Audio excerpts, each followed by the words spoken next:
Let's Fix It Up. Today I'm going to demonstrate how to jump start a dead battery. I know we've all been there. It kind of sucks when you go out to use your car and the car won't start. So this is really easy to do, and virtually anybody can do it if you know how to open the hood to your car. So let's get started. Once we've located the batteries of each vehicle, we want to make sure when we're starting out that both car engines are turned off. And as I said before, when we start, we want to identify our red terminal and our black terminal as part of the cable, making sure that the other end of the cable is not touching itself like this, because that way we can do some damage to our electrical systems and or potentially get shocked or start a fire. So looking at the battery, in this case, in this car, the red cable represents the positive. So we're going to want to take the metal part of the terminal and attach it securely to the red cable terminal on the battery, and take the black cable terminal and attach it to the negative or black corresponding battery terminal. And this way we want to make sure it's not loose, that it has a good bite on it so it can get a really good charge. So I want to be very specific about what we're going to do. We want to make sure, again, that these cables are not touching one another once we've hooked it to the other car. We don't want to have a shock. We don't want to do any electrical damage to the other car.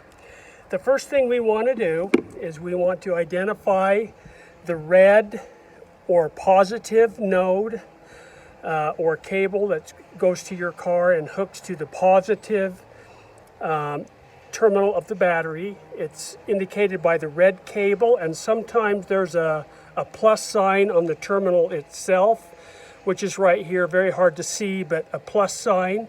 We want to make sure that the cable itself is secure and not loose. As you can see, there's no corrosion or white powdery greenish buildup around the terminal. And then we want to take our red end of our cable or positive and get a really good snug connection where the metal's on the metal, very good, so it can get a good charge. And now identifying the black negative or ground cable. This one again does not have red on it, it's all black, as you can see. And on the clamp itself, it has a minus sign. It also is very snug and tight. It's not loose, so we know it's getting a good connection. And there's no corrosive buildup around it at all. So we're going to take our black negative cable and we're going to hook it securely. Make sure there's a good grip on it, and there's a couple different ways and a couple of different teeth that you can actually hook to this and get a really good secure connection. Now this vehicle is the one that's going to start the other vehicle. So I'll go ahead and start this. I've already connected to the vehicle that has the dead battery.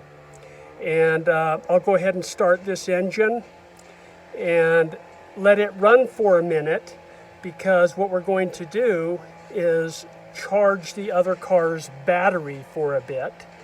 And again, we do the same process on the other car. And once that happens, again, we're going to start this car.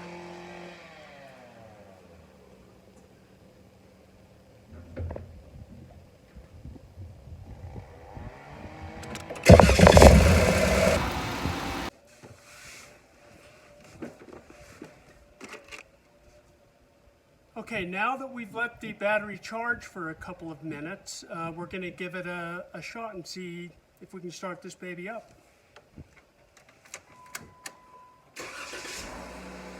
There we go, battery charged.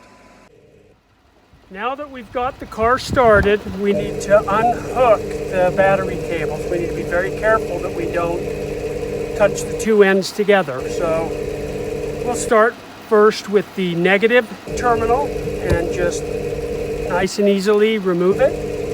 And again, same thing with the positive, and remove it. And we want to make sure that we don't touch these two ends together. We'll set it in a good safe place while we do the same process with the other car, being very careful not to touch the two ends together, because we could shock ourselves and or do damage to the other vehicle.